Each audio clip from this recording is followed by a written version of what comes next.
오늘 말씀은 요한복음 4장 1절에서 42절입니다. 상당히 긴 부분이기 때문에 우리가 다 봉독은 못하고 여러분들이 성경책을 펴셔서 쭉 같이 따라 이렇게 보시며 중간중간에 읽을 때 함께 읽으시면 되겠습니다. 그리고 제가 봉독할 말씀은 13절에서부터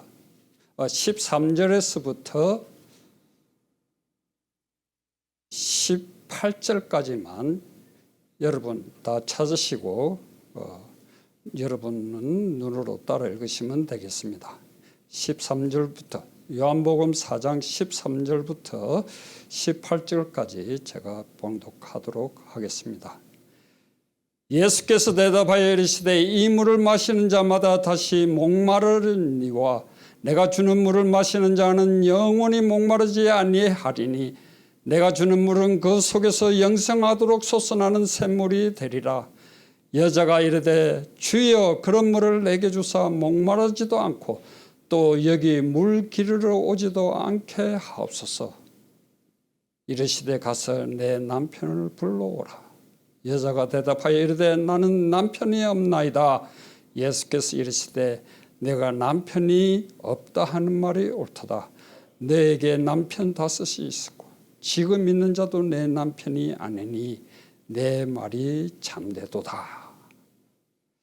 참 이상한 내용을 여러분들 앞에 봉독해드렸지만 1절에서 42절까지 말씀 전체를 보면 그리고 또 여러분들이 많이 설교도 듣고 성경 공부도 하연 굉장히 익숙한 말씀입니다. 예수님의 공생의 시작은 광야에서 마귀의 시험을 받고 승리하시고 그리고 예수님께서 한 사람 한 사람 찾아 나서기 시작하면서 공생애를 시작하셨습니다. 그 공생애를 시작하시면서 처음에 천국 복음을 선포할 때 사람들이 잘 이해하지 못하다가 예수님이 말씀을 가르치시고 또 나온 사람들의 모든 질병들을 치유하시고 천국 복음 선포하니 많은 사람들이 기적을 보면서 또 때로는 그 기적을 보기 위해서 예수님께 나오는 사람들이 점점 많아졌던 것을 볼 수가 있습니다. 오늘 우리들의 성경 본문에는 사마리아라고 하는 수가성의 한 우물이 있는 곳으로 갔습니다. 안녕자매 우리 파워포인트 내가 틀 수 있나요? 내가 이게 잘 모르겠지만 여러분들 잘 보이는지 모르겠어요. 잘 안 보이겠네요. 수가성이라고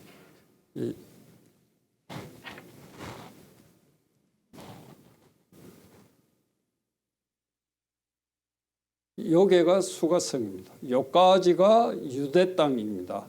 그리고 요 퍼플 컬러가 사마리아 땅인데 바로 가깝죠. 이스라엘 땅 끝에서 얼마 안 되는 거리입니다. 그 수가성에서 한 여인을 찾아가셨습니다. 이것을 두고 여러분들이 성경을 다 알고 나면 예수님의 특별한 어포인먼트, 거룩한 어포인먼트 타임을 이 여인에게 작정하시고 그리고 그 여인을 찾아 떠나시는 것을 볼 수가 있습니다. 그렇지만 그 당시에 역사적이고 또 문화적인 배경을 보면은 유대인들은 사마리아인들하고 상종을 했습니까? 안 했습니까? 전혀 안 했습니다. 그래서 상종을 안 하기 때문에 유대인들이 내려오면은 이 사마리아 땅을 바로 벗어나서 예루살렘으로 옵니다. 그리고 또 일로 질러 가면은 훨씬 가까운데도 질러 가지 않고 다시 또 오던 땅을 되돌아서 사마리아 땅을 벗어나서 이렇게 저 북쪽에 사는 유대인들은 그렇게 예루살렘까지 왕래를 했고 사마리아 땅으로는 들어가지도 아니하고 지나가지도 아니하고 그리고 사마리아 땅을 전혀 밟지도 않습니다. 왜냐하면 그 역사적인 배경이 사마리아인들하고는 상종조차도 하지 아니하고 어떤 매매도 사먹고 하는 그런 것도 없고 자기들이 먹을 양식을 챙기고 물을 챙겨서 가기 때문에 절대 그 사마리아 땅을 들어가지를 않는 것을 볼 수가 있습니다. 우리나라 속담으로 보면 뭐를 향해서 침도 안 뱉는다 하는 그런 식으로 사마리아 땅을 보고 유대인들이 침이 아까워서 더럽히지 않으려고 그쪽으로 대놓고 침도 안 뱉는다는 말씀입니다. 그런 곳을 예수님이 하루는 예루살렘까지 왔다가 사마리아 땅을 가로질러 가니까 제자들은 아무 소리 못하고 그저 예수님을 따라가는 것입니다. 그래서 이 사마리아 땅 그것도 수가성에 있는 소위 여자가 말하는 야곱이 판 우물가에서 예수님이 이 여인을 만나주는 장면이 오늘의 본문 말씀입니다. 여러분들이 많이 들었기 때문에 이 수가성의 이 여인을 만나면서 여태까지 듣던 성경 말씀보다는 좀 더 특이하고 우리가 놓치기 쉬웠던 부분을 오늘 말씀드리려고 합니다. 보니까 와서 한 젊은 유대인 청년이 와서 물을 좀 달라. 그래 이 산전수전을 다 겪은 사마리아 성의 여인이 대떡 하는 말에 물기를 그릇도 없고 뭐 그것도 없는데 내가 왜 유대인한테 물을 주느냐. 젊은 청년이니까. 그러니까 이제 예수님과 그렇게 해서 대화가 시작됩니다. 그렇지만 이 여인의 이 형편이 어떻습니까? 사마리아의 수가성에 사람들한테 손가락질을 받고 그리고 왕따를 당해서 한낮 제일 더운 날 모든 사람들이 낮잠 자는 시간에 이 우물가에 겨우 물을 길어가는 그런 여인에 불과했습니다. 그 여인이 그래도 자기가 이 동네 사람이니까 이 젊은 유대인 청년에게 너가 누군데 내한테 물을 달라고 그러느냐 하는 그런 뻗대는 심정이죠. 그런 심정으로 말을 거는 것을 그 당시의 역사적인 배경으로서 문화적인 배경으로서 개돼지 취급을 하지 않는 이 사마리아인들을 유대인이 와서 감히 청을 한다는 것은 있을 수가 없는 일이라는 것입니다. 그렇지만 이 여인은 수가성의 그 여인들 우물가가 보통 여러분 물만 와서 여인들이 물만 뜨고 항아리 채워서 이고 그렇게 그냥 갑니까? 아니죠. 우물가라 하면 그 옛날에는 뭡니까? 우물가에 공동체가 있습니다. 무슨 공동체? 여자들이 와서 이야기하고 벌어진 일 또 수다도 떨고 뭐 이제 소문도 나누고 뭐 어느 집에 또 뭐 누가 뭐 아프다니 슬프다니 뭐 이런 이야기를 하고 우물가에 공동체가 있는데 감히 낄 수도 못하는 그런 여자인데도 예수님 앞에서는 그래도 좀 자기 동네라고 말하자면 뻗대는 것입니다. 그런 그 우물가에 예수님이 진짜 그 뜨거운 사막 한가운데 있는 그 땅을 지나면서 예수님이 이 여인을 만나러 일부러 그쪽으로 오셨다는 것을 여러분 아십니까? 그래서 그 장면을 거룩한 어포인먼트, 홀리 어포인먼트 타임이라고 이야기하는 것입니다. 이 여인과 대화 속에서 유대인 이야기도 나오고 사마리아 사람도 나오고 왜 말을 걸고 수작을 거느냐 하는 그런 식의 말도 오가고 그러나 쭉 대화를 나누지만은 예수님께서 주시는 말씀은 너가 내가 누군지 알았으면은 오히려 너가 나에게 생수를 달라고 요청했을 것이라 하고 이야기를 합니다. 그러니까 이 사마리아 여인이 그 다음 장면요. 이 우물가는 안정장면이 그 다음 슬라이드. 네. 저기 이 우물은 우리 조상 야곱이 판 우물인데 당신이 야곱보다 큰 사람이냐? 야곱을 덜먹입니다. 야곱이 누굽니까? 3대 족장입니다. 유대인들도 공경하는 3대 족장입니다. 지금은 힐랍 정교회가 교회를 멋지게 세워놨습니다. 저 안에 보니까 정말 멋있죠. 그리고 저 교회 한가운데 그 다음 장면 보면은 한가운데 야곱이 판 우물, 물 떠는 그 우물이 보존대가 있는 것을 볼 수가 있습니다. 그래서 그렇게 이야기를 하면서 야곱이라니까 유대인들이 사마리아인들을 좋아할 수가 없는 것입니다.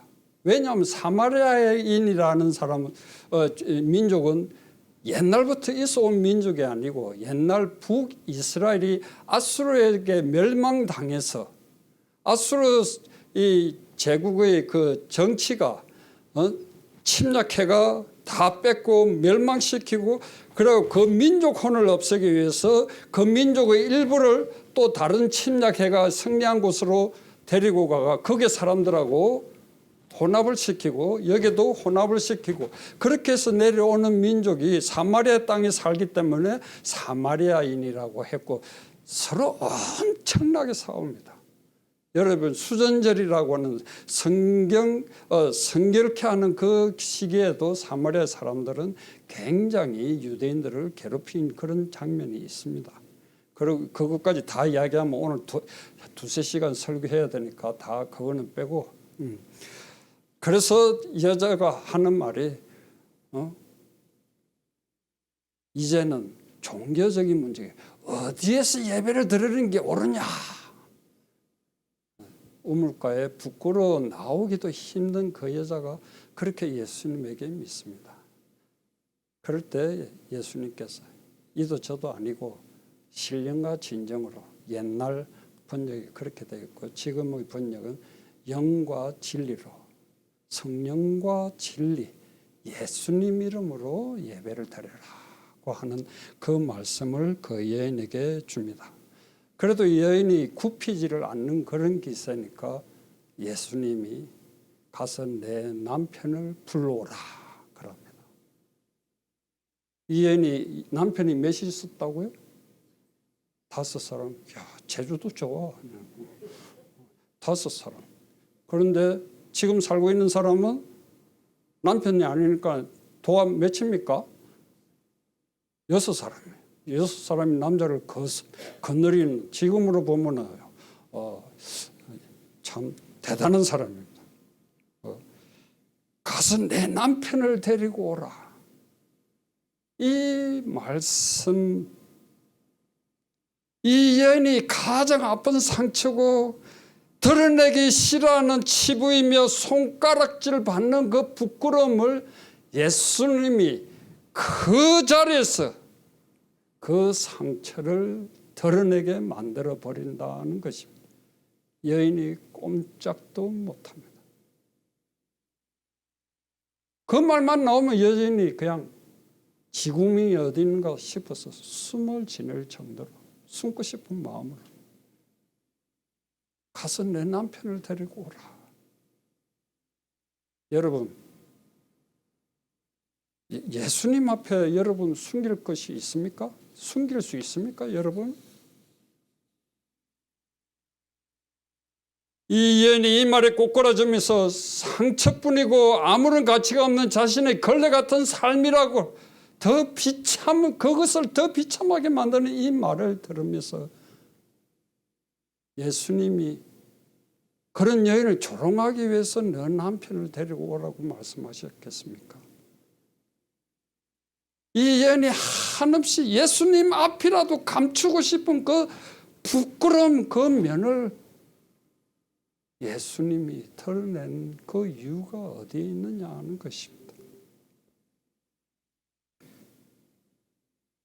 이 귀한 삶을 예수님은 아시고 이 여인의 삶을 송두리째 바꿔버리고 치유해 주신 놀라운 만남이 수가성의 이 우물가 앞에서 여인과의 대화를 통하여 치유해 주십니다.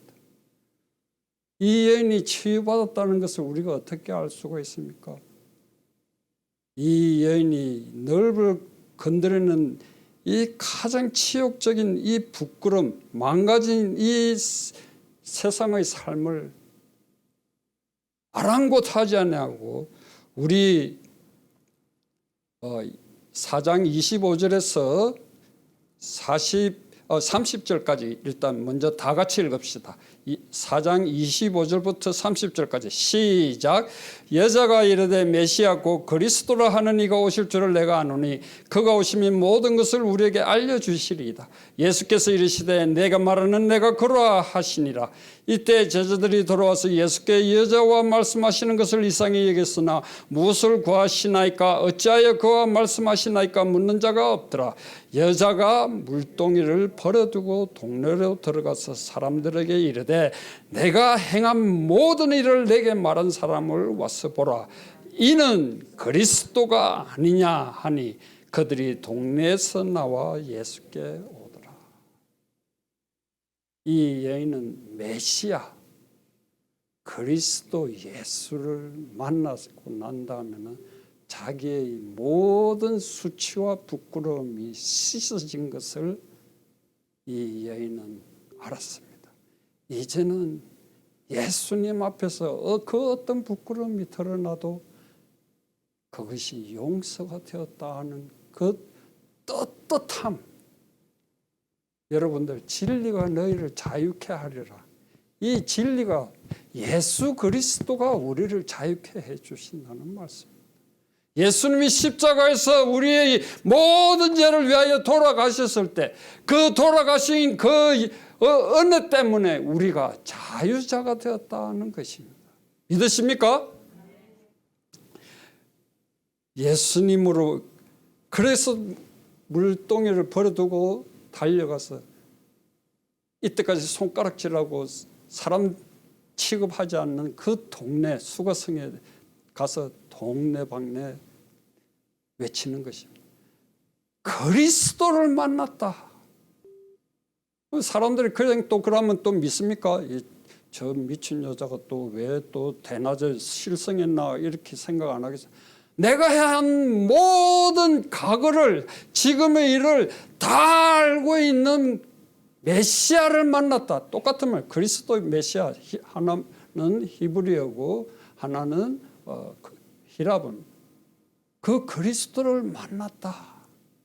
이제는 여인에게서 수치와 부끄러움은 찾을래야 찾을 수 없는 것입니다. 여러분, 우리가 얼마나 많은 믿는다고 하는 우리가 얼마나 많은 수치와 부끄러움을 가지고 예수님 앞에 섭니까? 예수님 앞에 감히 나와서 하나님 아버지 앞에 예배를 드릴 수 있느냐? 그러나 예수 만난 사람에게는 하나님이 우리들의 죄악을 기억조차 아니하시고 동이 서에서 먼 것 같이 잊어버리셨다는 그 얼마나 정말 위대한 선포이며 그 말씀이 얼마나 우리에게 위로가 됩니까? 나는 뭐 예수 믿고 그렇게 큰 죄 저지른 거 없습니다. 뭐 그렇게 이야기할 수도 있을 것입니다. 그런데 여러분, 이렇게 볼품없는 여자만 예수님 만나가 치유받습니까? 세계 3대 천재 중에 한 사람이라고 하는 사도 바울이 예수님 앞에만 서면은 부끄러워서 나는 빚진 자라고 고백하며 일평생을 살았습니다. 왜? 예수 믿는 자들을 잡으러 자기가 제일 잘 나가는 그냥 태어나면서부터 로마 사람이고 바리새 중에 바리새인이고 가말리엘 수제자고 그래가 남은 나라에 가서라도 그리스도인들을 잡아서 예수 믿는 사람들을 잡아서 끌어오는데 앞장서고 스데반 집사가 그 돌에 맞아 죽을 때 자기가 옷을 들고 정인 섰다는 자기가 명령해서 그렇게 죽인 것입니다. 그런 천사의 얼굴을 죽어가면서 천사의 얼굴을 하는 그 스데반 집사를 보면은 예수님 앞에 설 때 이 여인보다도 더 부끄러운 모습으로 예수님 앞에 설 수밖에 없다는 것을 여러분 아십니까? 못난 사람만 부끄러움이 많습니까? 미안하지만 저 부끄러운 거 이야기하면은 저 이 자리에서 설교하길 수 있을지 모르겠습니다. 우리 집에서 무슨 일이 벌어지는지 여러분들 모르지 않습니까? 그 부끄러움이 예수님을 만나고 비록 때로는 그 성격이 그 더러운 품성이 드러난다 할지라도 우리 예수님께서 다 용서해 주신다. 높은 사람이나 낮은 사람이나 귀한 사람이나 가난한 사람이라 할지라도 우리 예수님은 그 사람이 어떤 신분의 사람인가가 중요하지 않아요. 나를 만난 사람들은 다 천국 백성으로 용서받고 아버지의 나라로 가르치시기를 원하시는 그분이 바로 우리의 예수, 나의 메시아 예수 그리스도이지 않습니까? 내가 비록 부끄러운 자의 모습이 남아있다 할지라도 여러분 우리는 자유자입니다. 예수 그리스도를 내 마음에 모시고 믿기 때문에 우리는 자유자라 하는 것입니다. 우리는 이제 흉허물을 다 용서받은 그러한 사람입니다. 그런 성도입니다. 그리고 그 예수님께서 교회에 우리들을 불러 교회를 섬기는 놀라운 일꾼으로 삼으셨습니다. 여러분들이 신앙생활에 제일 적나라하게 드러나는 때가 언제인 줄 압니까? 미안한 이야기지만 그래도 목사가 새벽마다 이렇게 기도하고 이러면 영 안에 조금 열려서 여러분들 표정만 봐도 일주일 어떻게 살았는지 대강은 눈치챕니다. 모른 척 할 뿐이지. 우리 젊은 이도환 목사님 기도 엄청 하는 목사님입니다. 새벽기도 없어진 교회가 덴버에 거의 다였습니다. 그리고 새벽기도 나오는 성도들도 많이 없어졌습니다. 잘 믿는다고 하는 사람들이 교회 안 나오는 지금 이상한 시대를 지금 우리가 지나가고 있습니다. 여러분 9일부터 뭐가 새로 시작되죠? 예? 왜 이런 목소리가 다 죽어갑니까? 예. 운전할 수 있는 사람은 일주일만이라도 나와서 생명을 걸고 엎드려서 기도하시기 바랍니다. 여러분, 연세 많이 드신 우리 집사님이나 권사님들 억지로 무리해서 나오시지는 마시고 일주일만 나와서 기도하고 특별히 기도하고 우리 토요일마다 기도할 때 이두환 목사님 제가 요청한 것은 나오는 사람들마다 다 머리에 손을 얹고 축복 기도하라고 1년만 해봐라고 그 사람 삶이 복을 받는지 안 받는지 1년만 해보라고. 그렇게 해서라도 복을 받지 못한다면 저한테 오십시오. 제가 또 1년 해보고 그래도 안 되면 예수님 어떻게 되시 심판입니까 하고 제가 따져줄 테니까. 우리 뭐 힘들면 조금 한 번, 두 번 기도하고 그 다음에 세 번째 해라 그러면 에이 해봤자 뭐 그게가 뭐 예수님은 내 기도 안 들, 그 소리를 참 많이 스스럼 없이 해요. 예수님은 내 기도를 안 들어주시는가 봐요. 내 같은 못난 사람. 예수님 앞에 못난 사람이 어디 있습니까? 진정으로 예수 믿는다 그러면. 부자든 가난한 자든 백부장이든 천부장이든 사도 바울이든 예수님 앞에 다 부끄러운 사람이고 그러나 다 용서받은 사람들. 예수님 앞에 부끄럽지 않습니다. 예수님이 왜 그러냐고 그렇게 정강이 차지도 않아요. 제가 젊은 애들 정강이를 참 많이 찾거든요. 10년 동안 이 캠퍼스 미니스트리 하면서. 그런 예수님이 아니시라. 내가 다 안다. 너 형편 내가 다 안다. 너 아픔이 내 아픔이라고 하는. 여러분 일주일 동안 잠 조금 못 자더라도 특세 나오십시오. 뭐 사람 채우기 위해서 여러분 나오라고 하는 것이 아닙니다. 기도가 필요한 때입니다. 기도가 필요한 때입니다.